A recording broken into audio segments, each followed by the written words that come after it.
when the child of morning, rosy-fingered dawn, appeared, Telemachus bound on his sandals and took a strong spear that suited his hands, for he wanted to go into the city.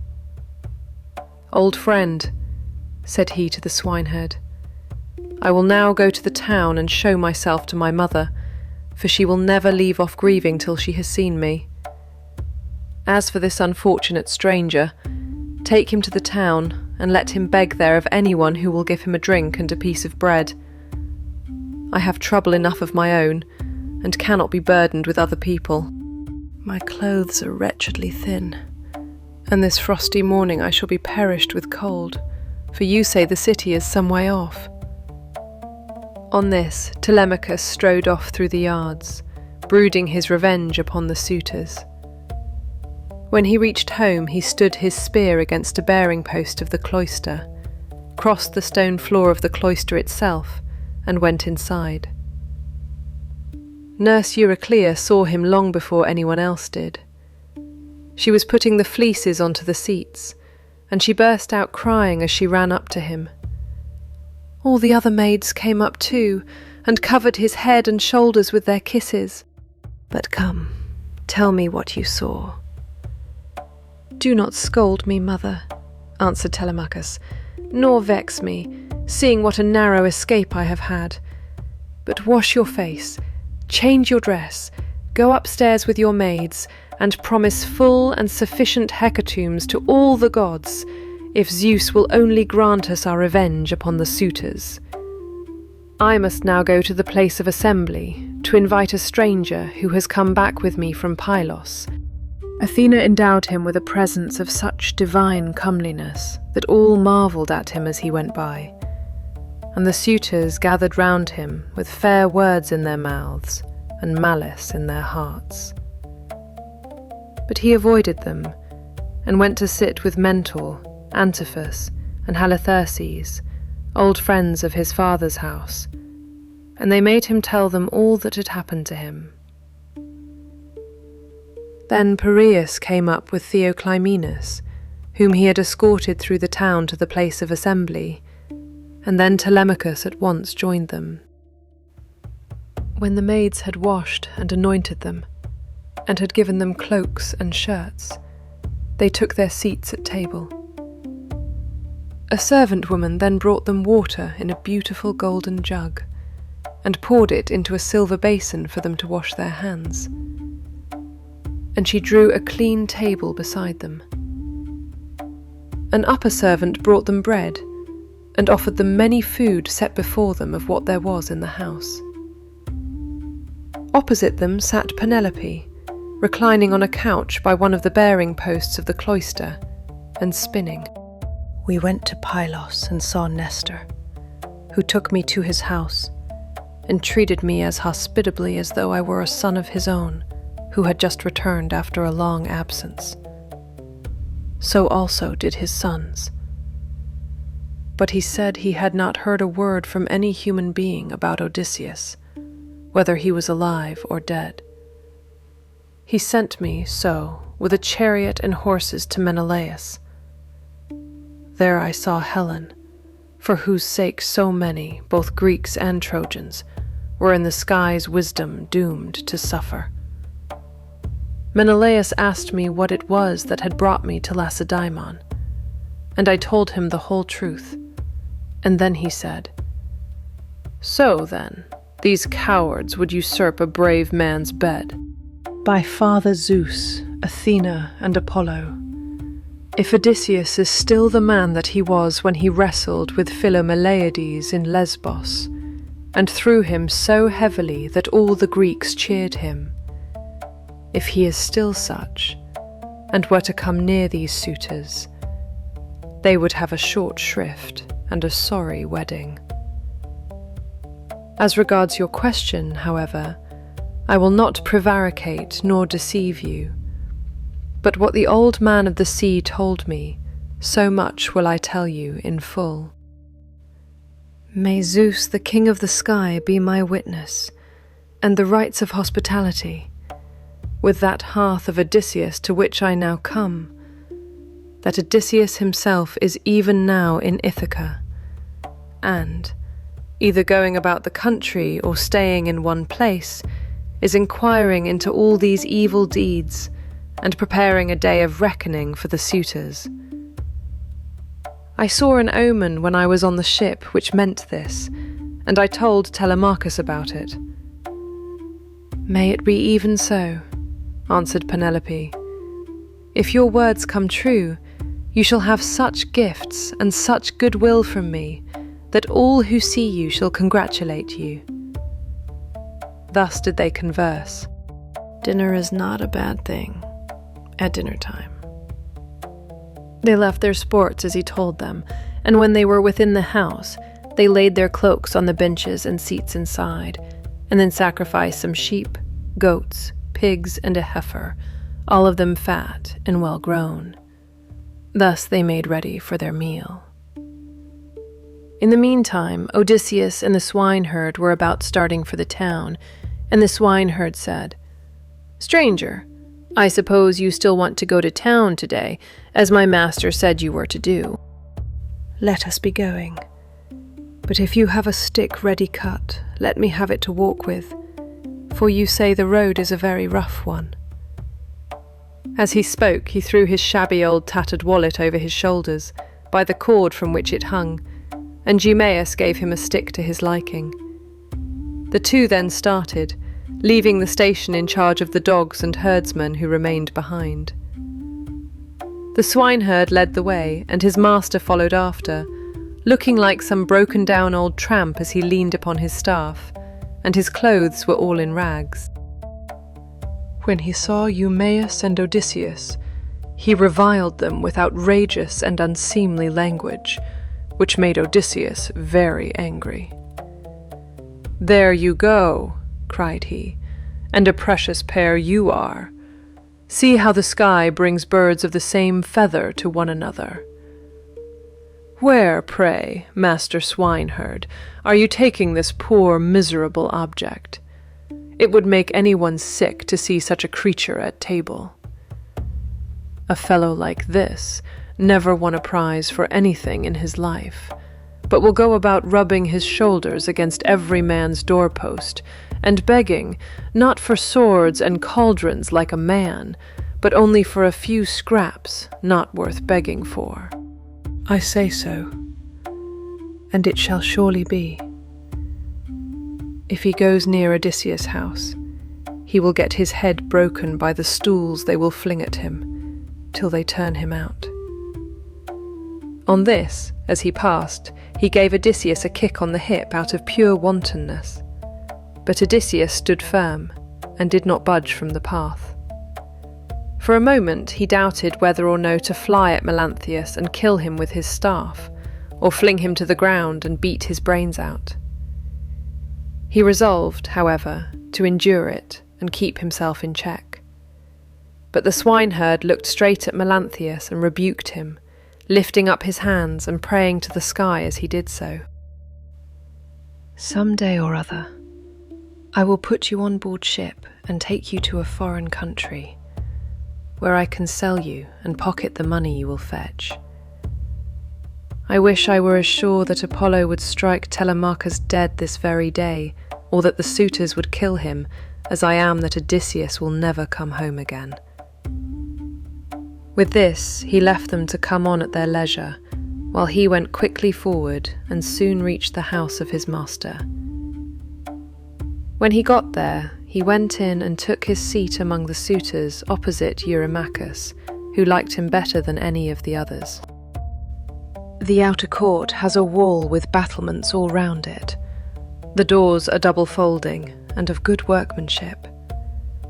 It would be a hard matter to take it by force of arms. I perceive, too, that there are many people banqueting within it, for there is a smell of roast food, and I hear a sound of music, which the gods have made to go along with feasting. Then Eumaeus said, "You have perceived aright, as indeed you generally do. But let us think what will be our best course. Will you go inside first and join the suitors, leaving me here behind you? or will you wait here and let me go in first? But a man cannot hide away the cravings of a hungry belly. This is an enemy which gives much trouble to all men. It is because of this that ships are fitted out to sail the seas and to make war upon other people. As they were thus talking, a dog that had been lying asleep raised his head and pricked up his ears. This was Argos, whom Odysseus had bred before setting out for Troy, but he had never had any work out of him. When Odysseus saw the dog on the other side of the yard, he dashed a tear from his eyes without Eumaeus seeing it, and said, "Eumaeus, what a noble hound that is over there on the manure heap. His build is splendid. Is he as fine a fellow as he looks, or is he only one of those dogs that come begging about a table and are kept merely for show?" "This hound," answered Eumaeus, "belonged to him who has died in a far country. If he were what he was when Odysseus left for Troy, he would soon show you what he could do." Telemachus saw Eumaeus long before anyone else did, and beckoned him to come and sit beside him. So he looked about and saw a seat lying near where the carver sat serving out their portions to the suitors. He picked it up, brought it to Telemachus's table, and sat down opposite him. Then the servant brought him his portion and gave him bread from the bread basket.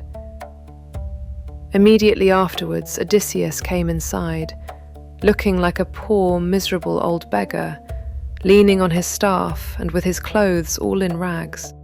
Telemachus took a whole loaf from the bread basket, with as much food as he could hold in his 2 hands, and said to Eumaeus, "Take this to the stranger, and tell him to go the round of the suitors and beg from them. A beggar must not be shamefaced." So Eumaeus went up to him and said, "Stranger, Telemachus sends you this, and says you are to go the round of the suitors begging, for beggars must not be shamefaced." Odysseus answered, "May King Zeus grant all happiness to Telemachus, and fulfill the desire of his heart." Then with both hands he took what Telemachus had sent him, and laid it on the dirty old wallet at his feet. "The swineherd brought him here, but I know nothing about the man himself, nor where he comes from." On this, Antinous began to abuse the swineherd. "You precious idiot," he cried. "What have you brought this man to town for? Have we not tramps and beggars enough already to pester us as we sit at food? Do you think it a small thing that such people gather here to waste your master's property? And must you needs bring this man as well?" And Eumaeus answered, "Antinous, your birth is good, but your words evil. It was no doing of mine that he came here." "You are always harder on Odysseus's servants than any of the other suitors are, and above all on me. But I do not care, so long as Telemachus and Penelope are alive and here." But Telemachus said, "Hush, do not answer him. Antinous has the bitterest tongue of all the suitors, and he makes the others worse." Then turning to Antinous, he said, "Antinous, you take as much care of my interests as though I were your son. Why should you want to see this stranger turned out of the house?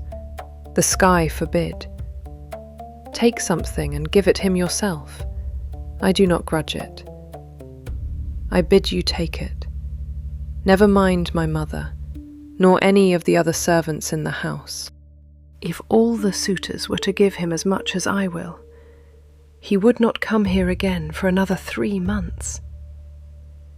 As he spoke, he drew the stool on which he rested his dainty feet from under the table, and made as though he would throw it at Odysseus, but the other suitors all gave him something, and filled his wallet with bread and food. He was about so to go back to the threshold and eat what the suitors had given him, But he first went up to Antinous and said, "Sir, give me something. You are not surely the poorest man here. You seem to be a chief, foremost among them all." But the men disobeyed my orders, took to their own devices, and ravaged the land of the Egyptians, killing the men and taking their wives and children captives. The alarm was soon carried to the city, and when they heard the war cry, the people came out at daybreak till the plain was filled with soldiers, horse and foot, and with the gleam of armour. Then Zeus spread panic among my men, and they would no longer face the enemy, for they found themselves surrounded. The Egyptians killed many of us, and took the rest alive to do forced labour for them. Get out, into the open part of the court, or I will give you Egypt and Cyprus over again for your arrogance and importunity. You have begged of all the others, and they have given you lavishly, for they have abundance round them, and it is easy to be free with other people's property when there is plenty of it. On this, Odysseus began to move off, and said, "Your looks, my fine sir, are better than your breeding." "Listen to me," he cried, "you suitors of Queen Penelope, that I may speak even as I am minded. A man knows neither ache nor pain if he gets hit while fighting for his money, or for his sheep, or his cattle. And even so Antinous has hit me while in the service of my miserable belly, which is always getting people into trouble. Still, if the poor have gods and avenging deities at all, I pray them that Antinous may come to a bad end before his marriage. Sit where you are, and eat your victuals in silence, or be off elsewhere," shouted Antinous. Meanwhile, Telemachus was furious about the blow that had been given to his father, and though no tear fell from him, he shook his head in silence and brooded on his revenge. Now when Penelope heard that the beggar had been struck in the banqueting cloister, she said before her maids, "Would that Apollo would so strike you, Antinous." And her waiting woman, Eurynome, answered, "If our prayers were answered, not one of the suitors would ever again see the sun rise." Then Penelope said, "Nurse, I hate every single one of them, for they mean nothing but mischief. But I hate Antinous like the darkness of death itself. A poor unfortunate tramp has come begging about the house for sheer want." Then she called for the swineherd and said, "Eumaeus, go and tell the stranger to come here. I want to see him and ask him some questions. He seems to have travelled much, and he may have seen or heard something of my unhappy husband." To this you answered, O swineherd Eumaeus, "If these Greeks, madam, would only keep quiet, you would be charmed with the history of his adventures. I had him 3 days and 3 nights with me in my hut, which was the first place he reached after running away from his ship, and he has not yet completed the story of his misfortunes. As for the suitors, let them take their pleasure indoors or out as they will, for they have nothing to fret about. Their corn and wine remain unwasted in their houses, with none but servants to consume them, while they keep hanging about our house day after day, sacrificing our oxen, sheep, and fat goats for their banquets, and never giving so much as a thought to the quantity of wine they drink. No estate can stand such recklessness, for we have now no Odysseus to protect us. If he were to come again, he and his son would soon have their revenge." As she spoke, Telemachus sneezed so loudly that the whole house resounded with it. Furthermore, I say, and lay my saying to your heart, if I am satisfied that the stranger is speaking the truth, I shall give him a shirt and cloak of good wear." When Eumaeus heard this, he went straight to Odysseus and said, "Father, stranger, my mistress Penelope, mother of Telemachus, has sent for you. She is in great grief, but she wishes to hear anything you can tell her about her husband. And if she is satisfied that you are speaking the truth, she will give you a shirt and cloak, which are the very things that you are most in want of. Tell Penelope so, to be patient, and wait till sundown. Let her give me a seat close up to the fire, for my clothes are worn very thin. You know they are, for you have seen them ever since I first asked you to help me. She can then ask me about the return of her husband." The swineherd went back when he heard this, and Penelope said as she saw him cross the threshold, "Why do you not bring him here, Eumaeus? Is he afraid that someone will ill-treat him? Or is he shy of coming inside the house at all? Beggars should not be shamefaced." To this you answered, "O swineherd Eumaeus, the stranger is quite reasonable." Then he went up to Telemachus and said in his ear, so that none could overhear him, "My dear sir, I will now go back to the pigs to see after your property and my own business. You will look to what is going on here, but above all, be careful to keep out of danger, for there are many who bear you ill will. May Zeus bring them to a bad end before they do us a mischief." "Very well," replied Telemachus. "Go home when you have had your dinner, and in the morning come here with the victims we are to sacrifice for the day." Now there came a certain common tramp who used to go begging all over the city of Ithaca, and was notorious as an incorrigible glutton and drunkard. This man had no strength nor stay in him, but he was a great hulking fellow to look at. His real name, the one his mother gave him, was Arneus, but the young men of the place called him Irus, because he used to run errands for anyone who would send him. As soon as he came, he began to insult Odysseus, and to try and drive him out of his own house.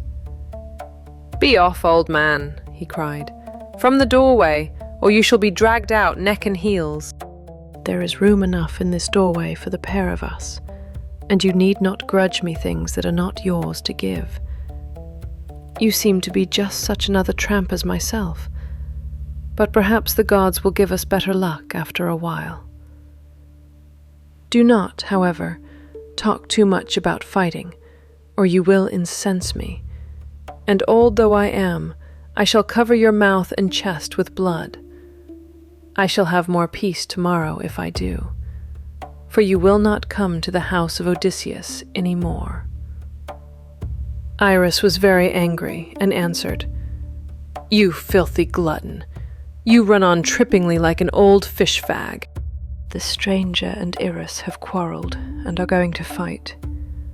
Let us set them on to do so at once." The suitors all came up laughing and gathered round the two ragged tramps. "Listen to me," said Antinous. "There are some goat's paunches down at the fire, which we have filled with blood and fat and set aside for supper. He who is victorious and proves himself to be the better man shall have his pick of the lot. Whoever strikes you will have to fight more than one. I am host, and the other chiefs, Antinous and Eurymachus, both of them men of understanding, are of the same mind as I am."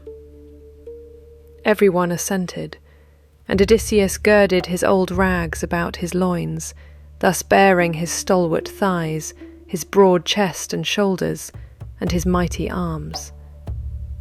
But Athena came to him, and made his limbs even stronger still. "I say so, and it shall surely be. If he beats you, and proves himself the better man, I shall pack you off on board ship to the mainland, and send you to King Echetus, who kills every one that comes near him. He will cut off your nose and ears, and draw out your entrails for the dogs to eat." This frightened Eris still more, but they brought him into the middle of the court, and the two men raised their hands to fight.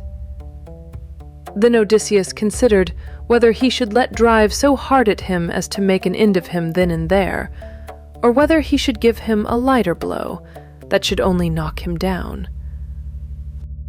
There he propped him up against the wall and put his staff in his hands. "Sit here," said he, "and keep the dogs and pigs off.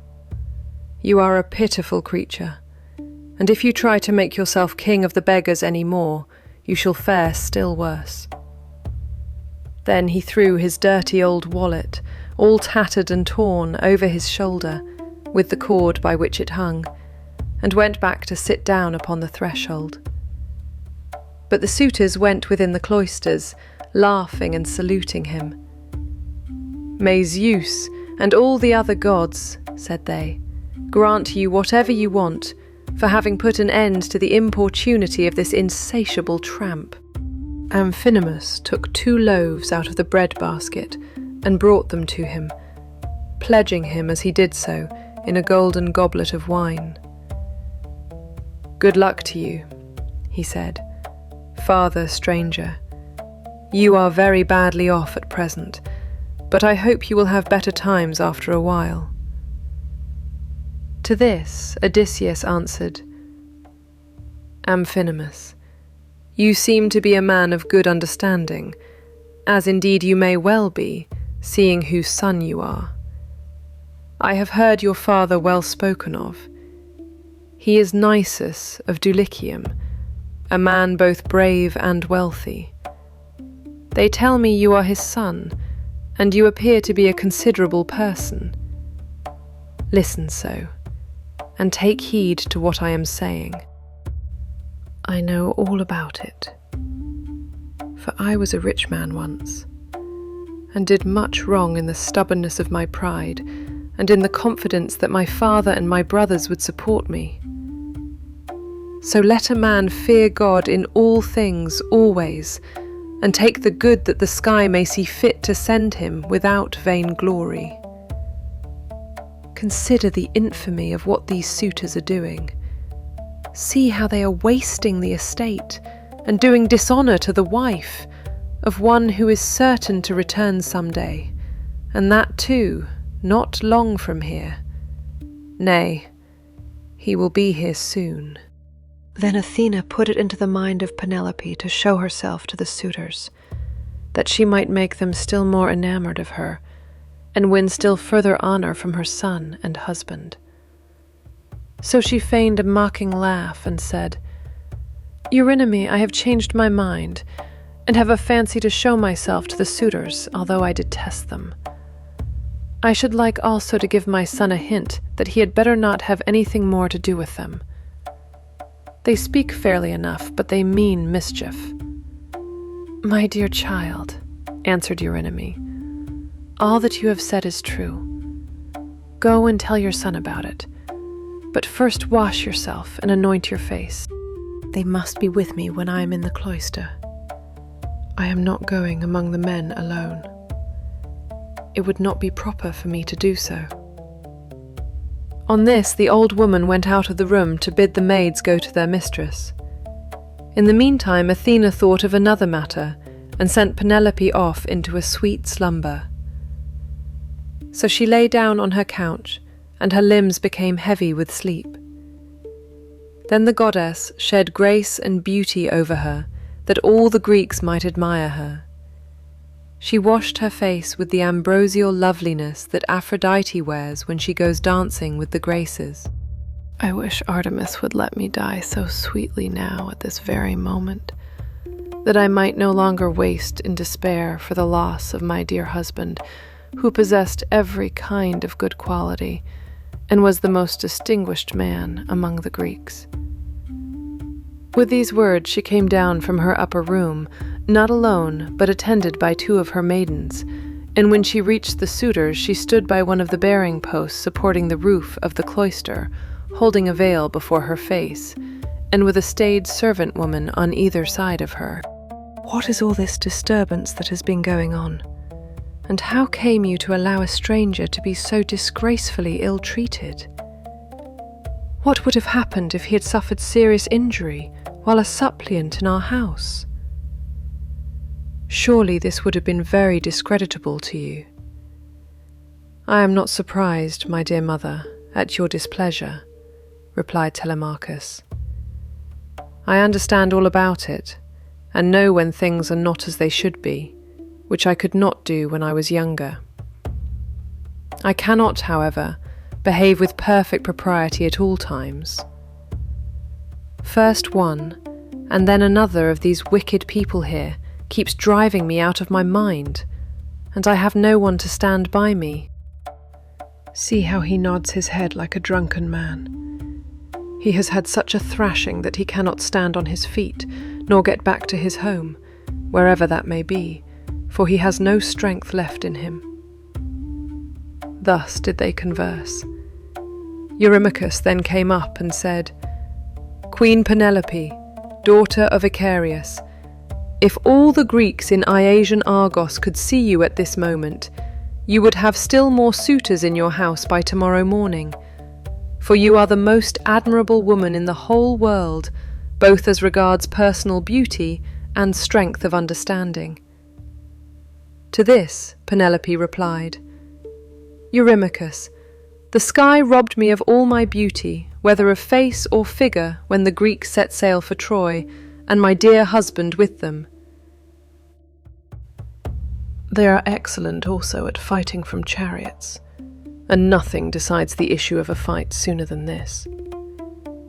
I know not, so, whether the sky will send me back to you, or whether I may not fall over there at Troy.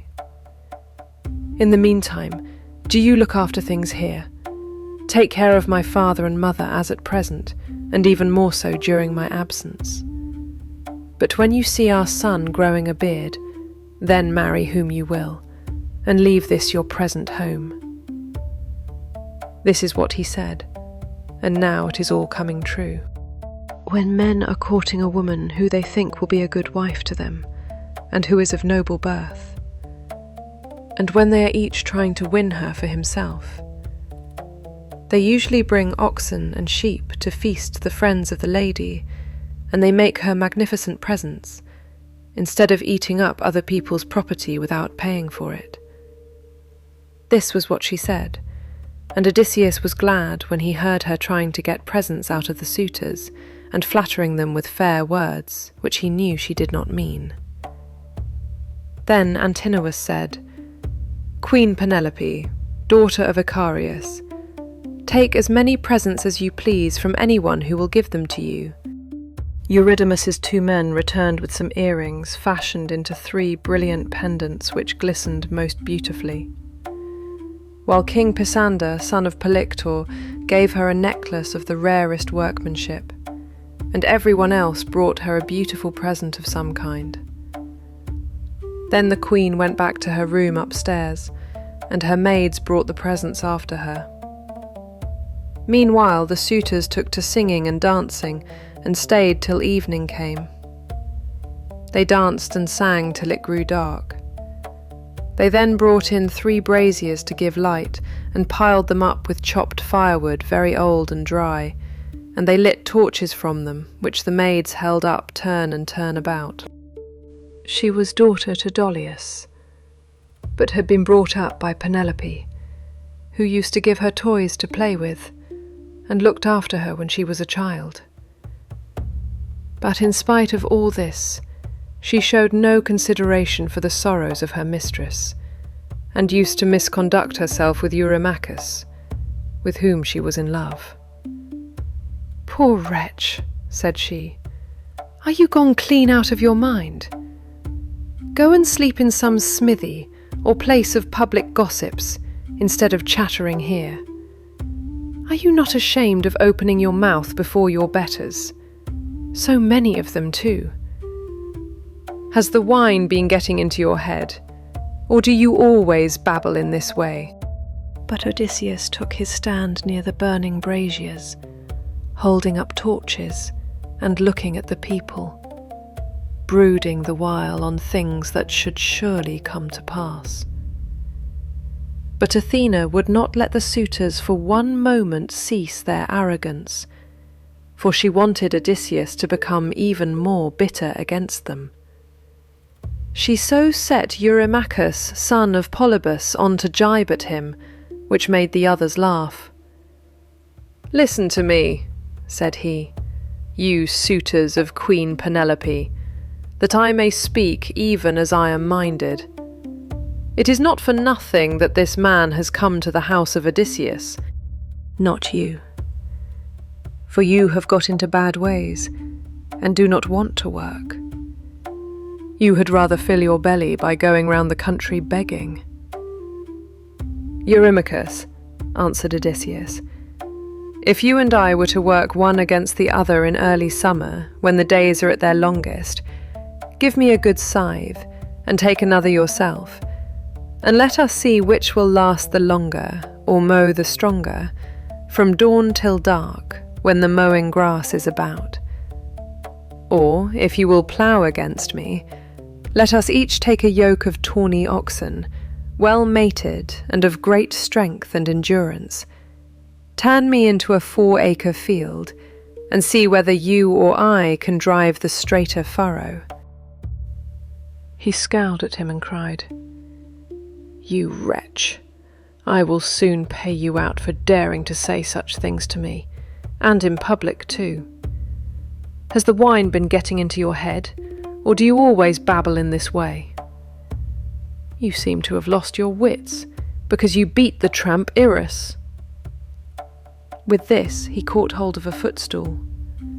But Odysseus sought protection at the knees of Amphinomus of Dulichium, for he was afraid. The stool hit the cupbearer on his right hand and knocked him down. The man fell with a cry, flat on his back, and his wine jug fell ringing to the ground. "I do not wish to drive any of you away, but you have had your suppers, and the sooner you all go home to bed, the better." The suitors bit their lips and marveled at the boldness of his speech. But Amphinomus, the son of Nisus, who was son to Arrhachius, said, "Do not let us take offense. It is reasonable, so let us make no answer. Neither let us do violence to the stranger, nor to any of Odysseus's servants. Let the cupbearer go round with the drink offerings, that we may make them and go home to our rest." Odysseus was left in the cloister, pondering on the means whereby, with Athena's help, he might be able to kill the suitors. Soon he said to Telemachus, "Telemachus, we must get the armour together and take it down inside. Make some excuse when the suitors ask you why you have removed it. Say that you have taken it to be out of the way of the smoke, because it is no longer what it was when Odysseus went away, but has become soiled and begrimed with soot. I want to take it down where the smoke cannot reach it." "I wish, child," answered Euryclea, "that you would take the management of the house into your own hands altogether, and look after all the property yourself. But who is to go with you and light you to the storeroom? The maids would have done so, but you would not let them." "The stranger," said Telemachus, "shall show me a light. When people eat my bread, they must earn it, no matter where they come from." Euryclea did as she was told, and bolted the women inside their room. Then Odysseus and his son made all haste to take the helmets, shields, and spears inside. "Your mother in her grief will ask me all sorts of questions." On this, Telemachus went by torchlight to the other side of the inner court, to the room in which he always slept. There he lay in his bed till morning, while Odysseus was left in the cloister, pondering on the means whereby, with Athena's help, he might be able to kill the suitors. Then Penelope came down from her room, looking like Aphrodite or Artemis, and they set her a seat, inlaid with scrolls of silver and ivory near the fire, in her accustomed place. It had been made by Icmalius, and had a footstool all in one piece with the seat itself.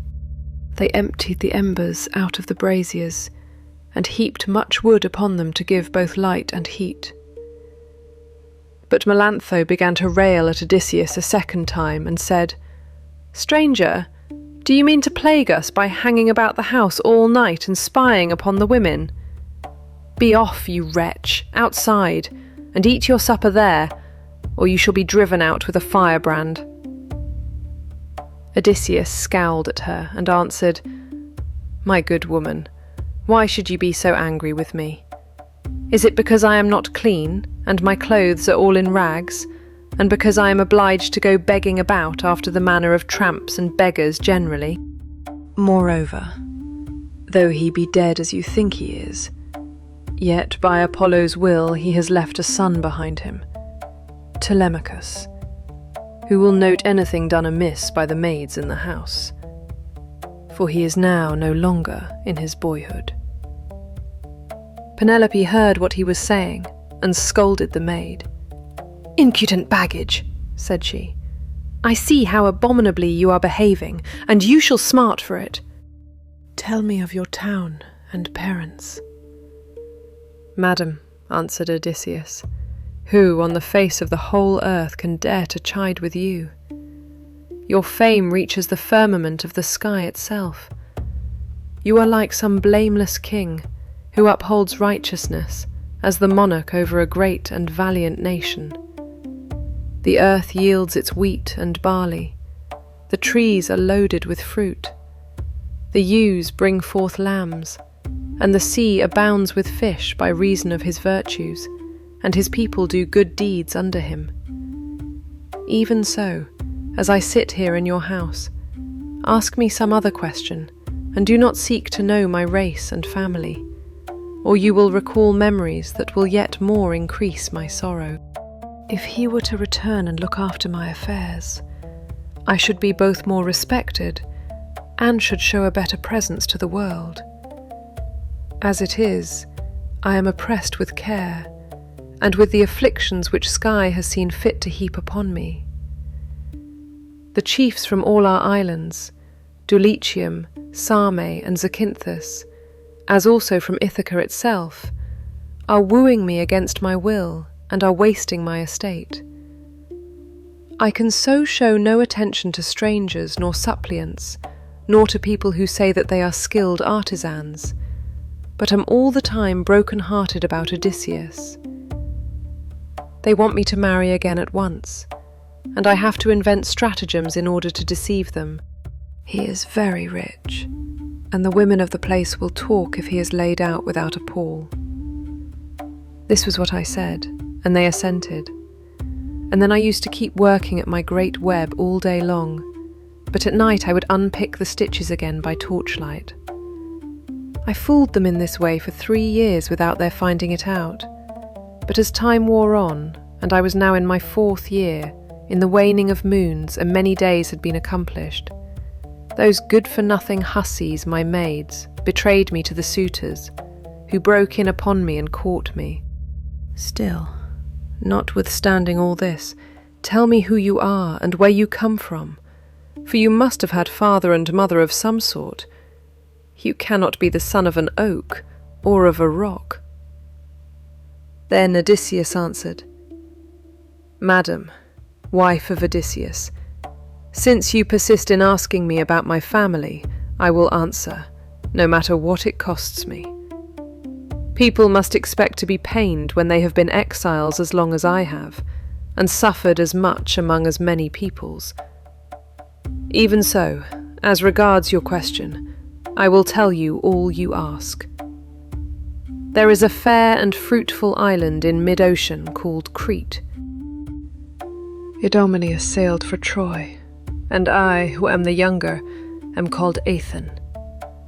My brother, however, was at once the older and the more valiant of the two.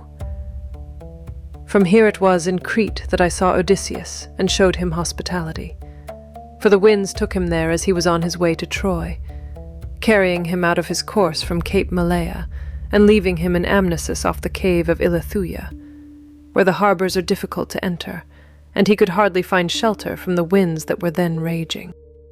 I suppose some unfriendly god had raised it for them, but on the 13th day the wind dropped, and they got away.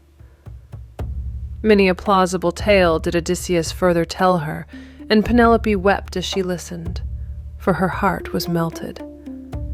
As the snow wastes upon the mountain tops when the winds from south, east, and west have breathed upon it, and thawed it till the rivers run bank full with water, even so did her cheeks overflow with tears for the husband who was all the time sitting by her side. 20 years are come and gone since he left my home and went elsewhither, but I will tell you as well as I can recollect. Odysseus wore a mantle of purple wool, double-lined, and it was fastened by a gold brooch with 2 catches for the pin. On the face of this there was a device that showed a dog holding a spotted fawn between his forepaws and watching it as it lay panting upon the ground. Everyone marvelled at the way in which these things had been done in gold, the dog looking at the fawn and strangling it, while the fawn was struggling convulsively to escape. I myself gave him a sword of bronze and a beautiful purple mantle, double-lined, with a shirt that went down to his feet, and I sent him on board his ship with every mark of honour. He had a servant with him, a little older than himself, and I can tell you what he was like. His shoulders were hunched, he was dark, and he had thick curly hair. His name was Eurybates, and Odysseus treated him with greater familiarity than he did any of the others, as being the most like-minded with himself. Penelope was moved still more deeply as she heard the indisputable proofs that Odysseus laid before her. Alas, I shall never welcome him home again. It was by an ill fate that he ever set out for that detested city, whose very name I cannot bring myself even to mention. Then Odysseus answered, Madam, wife of Odysseus, do not disfigure yourself further by grieving thus bitterly for your loss, though I can hardly blame you for doing so. A woman who has loved her husband and borne him children would naturally be grieved at losing him, even though he were a worse man than Odysseus, who, they say, was like a god. Still, cease your tears, and listen to what I can tell you. But Odysseus stuck to the keel of the ship, and was drifted on to the land of the Phaeacians, who are near of kin to the immortals, and who treated him as though he had been a god, giving him many presents, and wishing to escort him home safe and sound.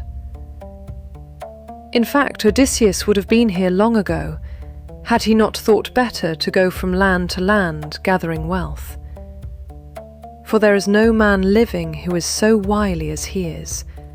There is no one can compare with him. So you may know he is safe, and will be here shortly. He is close at hand, and cannot remain away from home much longer. Even so, I will confirm my words with an oath, and call Zeus, who is the first and mightiest of all gods, to witness, as also that hearth of Odysseus to which I have now come, that all I have spoken shall surely come to pass. Odysseus will return in this self-same year, with the end of this moon and the beginning of the next. He will be here. May it be even so, answered Penelope. If your words come true, you shall have such gifts and such goodwill from me that all who see you shall congratulate you. And now, you maids, wash his feet for him, and make him a bed on a couch with rugs and blankets, that he may be warm and quiet till morning. Then, at daybreak, wash him and anoint him again, that he may sit in the cloister and take his meals with Telemachus. It shall be the worse for any one of these hateful people who is uncivil to him. Like it or not, he shall have no more to do in this house. For how, sir, shall you be able to learn whether or no I am superior to others of my sex, both in goodness of heart and understanding, if I let you dine in my cloisters, squalid and ill-clad? I will lie as I have lain on many a sleepless night hitherto.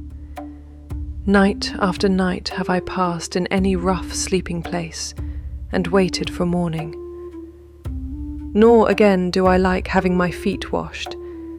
I shall not let any of the young hussies about your house touch my feet. But if you have any old and respectable woman who has gone through as much trouble as I have, I will allow her to wash them."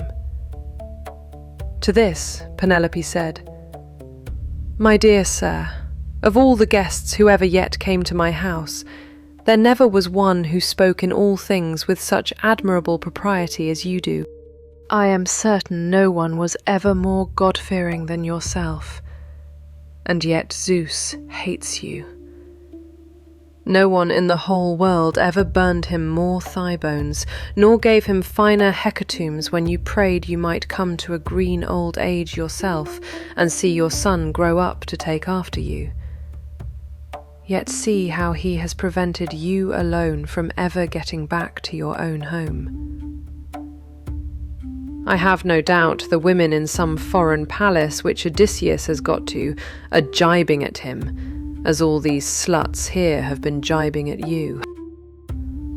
I do not wonder at your not choosing to let them wash you, after the manner in which they have insulted you. I will wash your feet myself, gladly enough, as Penelope has said that I am to do so. I will wash them both for Penelope's sake and for your own, for you have raised the most lively feelings of compassion in my mind. And let me say this, moreover, which pray attend to. Hermes himself had endowed him with this gift, for he used to burn the thigh bones of goats and kids to him, so he took pleasure in his companionship. It happened once that Autolycus had gone to Ithaca and had found the child of his daughter just born. As soon as he had done supper, Euryclea set the infant upon his knees and said, "Autolycus, you must find a name for your grandson. You greatly wish that you might have one." "Son-in-law and daughter," replied Autolycus. "Call the child thus. I am highly displeased with a large number of people in one place and another, both men and women. So name the child Odysseus, or the child of anger." They brought in a 5-year-old bull, flayed it, made it ready, and divided it into joints. These they then cut carefully up into smaller pieces and spitted them. They roasted them sufficiently and served the portions round. Thus, through the livelong day to the going down of the sun, they feasted, and every man had his full share, so that all were satisfied. But when the sun set and it came on dark, they went to bed and enjoyed the boon of sleep. When the child of morning, rosy-fingered dawn, appeared, the sons of Autolycus went out with their hounds hunting, and Odysseus went too. They climbed the wooded slopes of Parnassus and soon reached its breezy upland valleys. Here was the lair of a huge boar among some thick brushwood, so dense that the wind and rain could not get through it, nor could the sun's rays pierce it, and the ground underneath lay thick with fallen leaves. The boar heard the noise of the men's feet, and the hounds baying on every side as the huntsman came to him. So he rushed from his lair, raised the bristles on his neck, and stood at bay, with fire flashing from his eyes. But when Autolycus and his sons had thoroughly healed Odysseus, they made him some splendid presents, and sent him back to Ithaca with much mutual goodwill. When he got back, his father and mother were rejoiced to see him, and asked him all about it, and how he had hurt himself to get the scar. So he told them how the boar had ripped him when he was out hunting with Autolycus and his sons on Mount Parnassus. As soon as Euryclea had got the scarred limb in her hands, and had well hold of it, she recognized it, and dropped the foot at once. since it has been borne in upon you by the sky to recognize me, hold your tongue, and do not say a word about it to anyone else in the house, for if you do, I tell you, and it shall surely be, that if the sky grants me to take the lives of these suitors, I will not spare you, though you are my own nurse, when I am killing the other women." "My child," answered Euryclea, "what do you mean? You know very well that nothing can either bend or break me. I will hold my tongue like a stone or a piece of iron. Furthermore, let me say, and lay my saying to your heart, when Sky has delivered the suitors into your hand, I will give you a list of the women in the house who have been ill-behaved, and of those who are guiltless." And Odysseus answered, "Nurse, you ought not to speak in that way. I am well able to form my own opinion about one and all of them. Hold your tongue, and leave everything to the sky." As he said this, Euryclea left the cloister to fetch some more water, for the first had been all spilt. As the dun nightingale, daughter of Pandareus, sings in the early spring from her seat in shadiest covert hid, and with many a plaintive trill pours out the tale, how by mishap she killed her own child Italus, son of King Zethus. Even so does my mind toss and turn in its uncertainty, whether I ought to stay with my son here, and safeguard my substance, my bondsmen, and the greatness of my house, out of regard to public opinion and the memory of my late husband, or whether it is not now time for me to go with the best of these suitors, who are wooing me and making me such magnificent presents. I dreamed that a great eagle came swooping down from a mountain, and dug his curved beak into the neck of each of them, till he had killed them all. Soon he soared off into the sky, and left them lying dead about the yard. And then I wept in my dream till all my maids gathered round me, so piteously was I grieving because the eagle had killed my geese. Then he came back again, and perching on a projecting rafter, spoke to me with human voice, and told me to leave off crying. "Be of good courage," he said, "daughter of Icarius.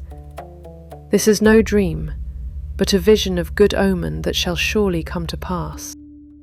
The death of the suitors is portended, and not one single one of them will escape."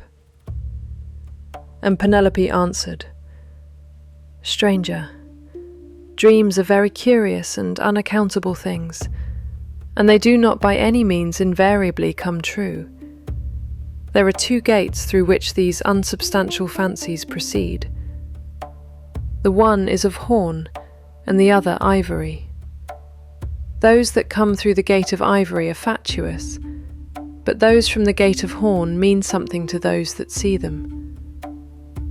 I do not think, however, that my own dream came through the gate of horn, though I and my son should be most thankful if it proves to have done so. I shall make the suitors try to do the same thing, and whichever of them can string the bow most easily, and send his arrow through all the 12 axes, him will I follow, and quit this house of my lawful husband, so goodly and so abounding in wealth. But even so, I doubt not that I shall remember it in my dreams."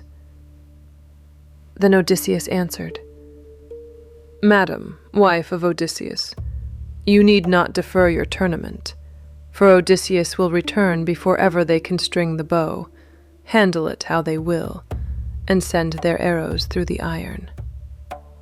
To this Penelope said, "As long, sir, as you will sit here and talk to me, I can have no desire to go to bed."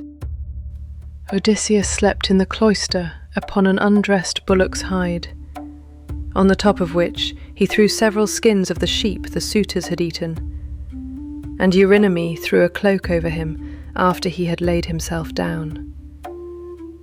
There then, Odysseus lay, wakefully brooding upon the way in which he should kill the suitors.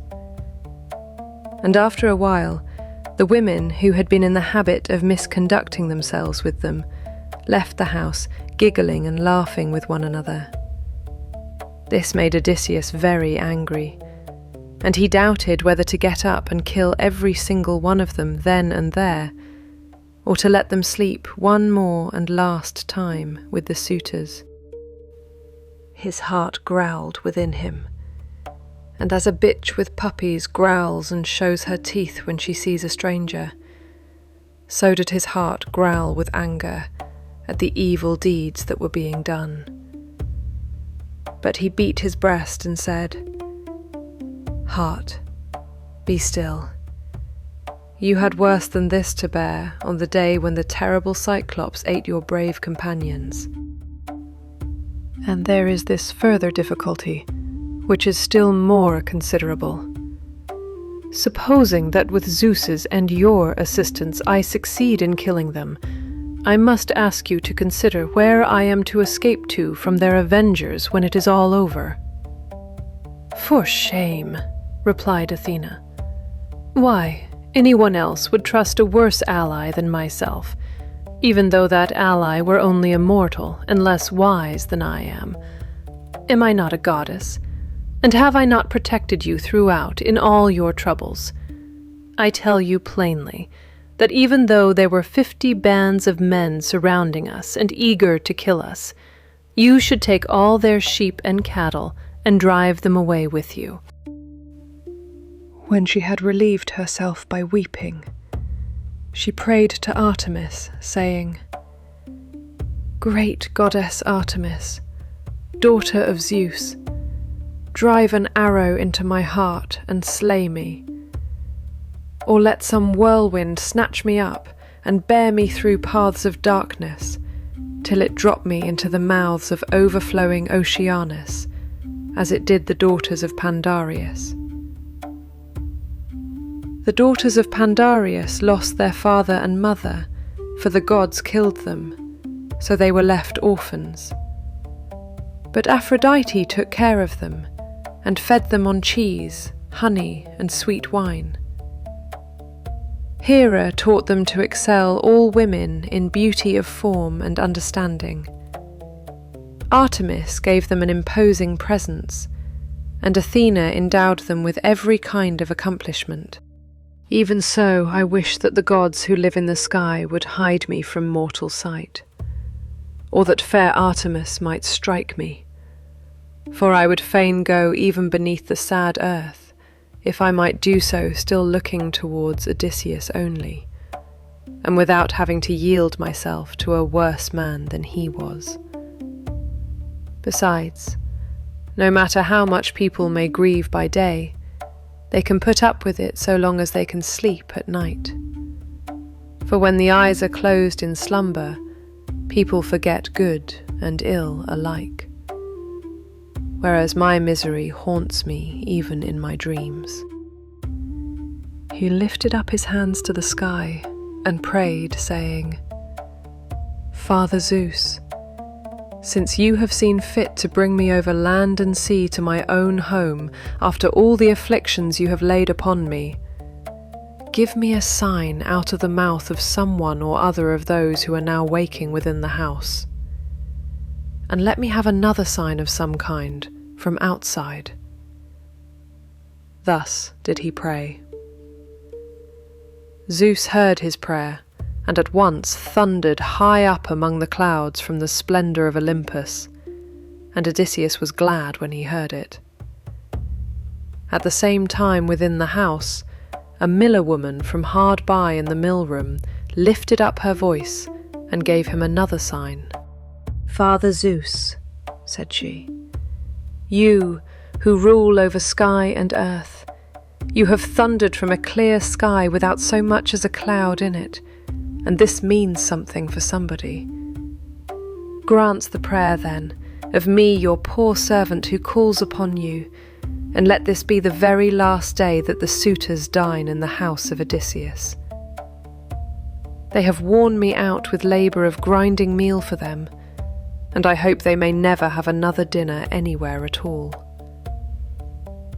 Odysseus was glad when he heard the omens conveyed to him by the woman's speech, and by the thunder, for he knew they meant that he should avenge himself on the suitors.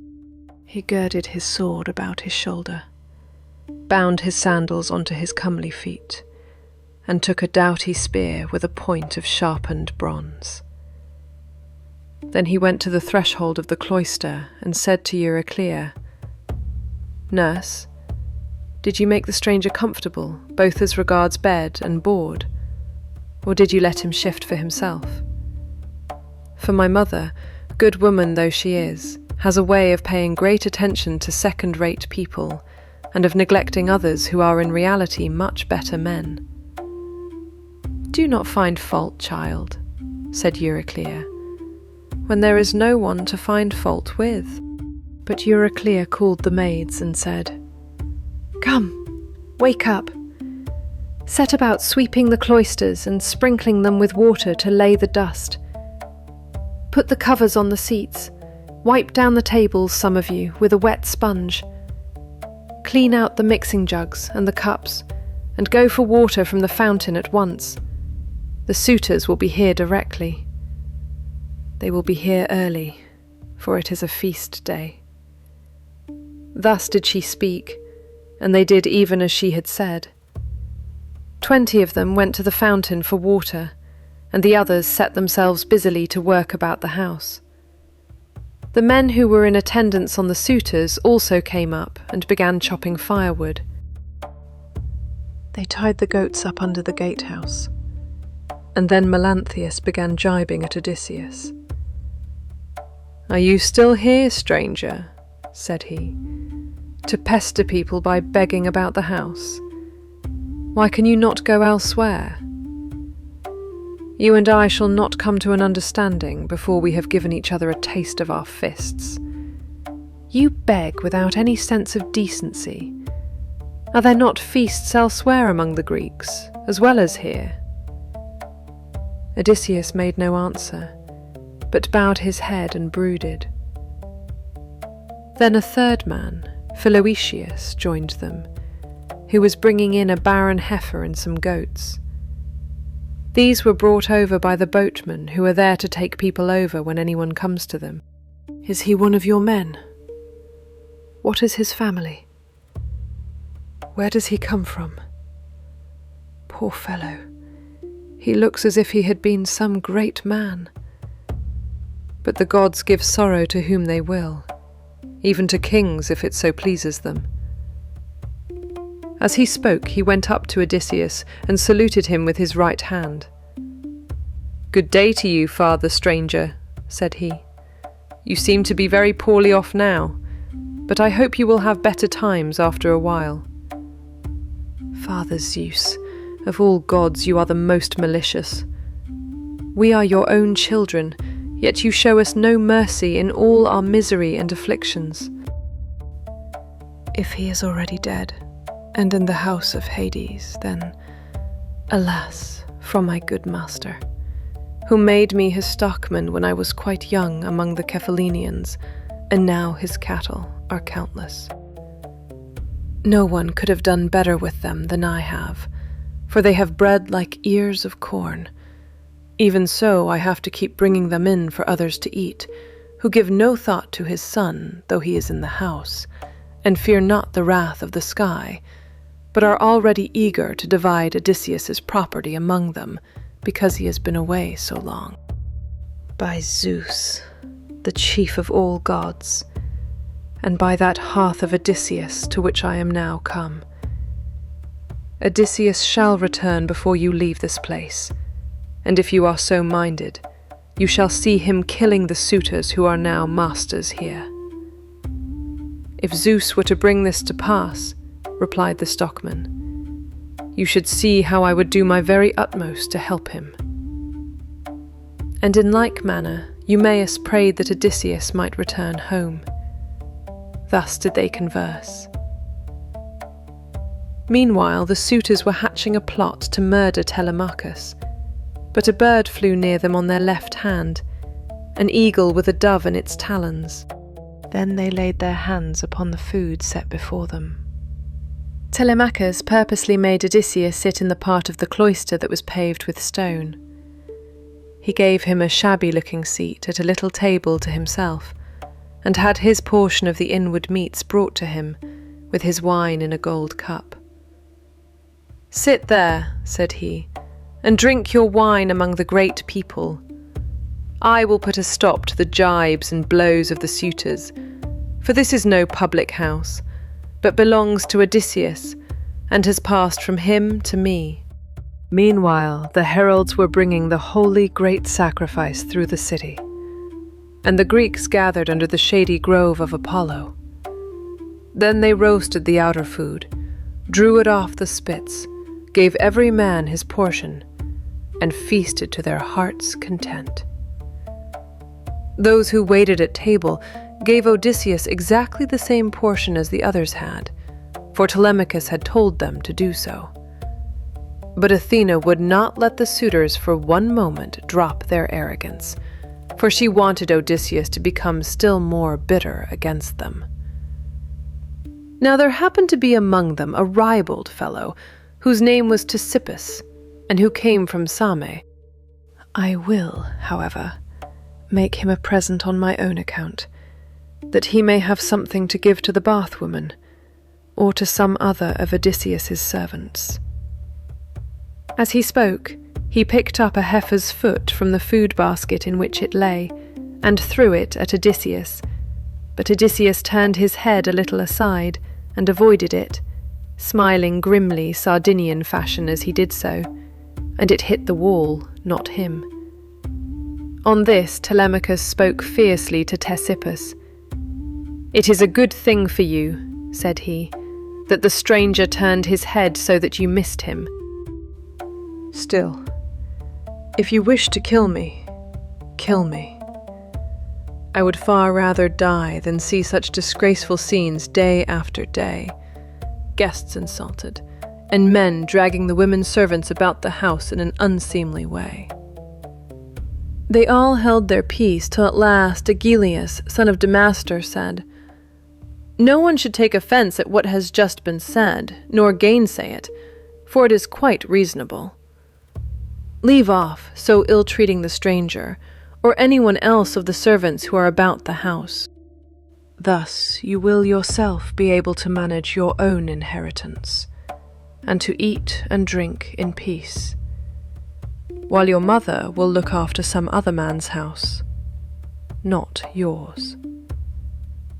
To this Telemachus answered, "By Zeus, Aegean, and by the sorrows of my unhappy father, who has either perished far from Ithaca, or is wandering in some distant land, I throw no obstacles in the way of my mother's marriage. On the contrary, I urge her to choose whomsoever she will, and I will give her numberless gifts into the bargain. But I dare not insist point blank that she shall leave the house against her own wishes. There is a shroud of darkness drawn over you from head to foot. Your cheeks are wet with tears. The air is alive with wailing voices.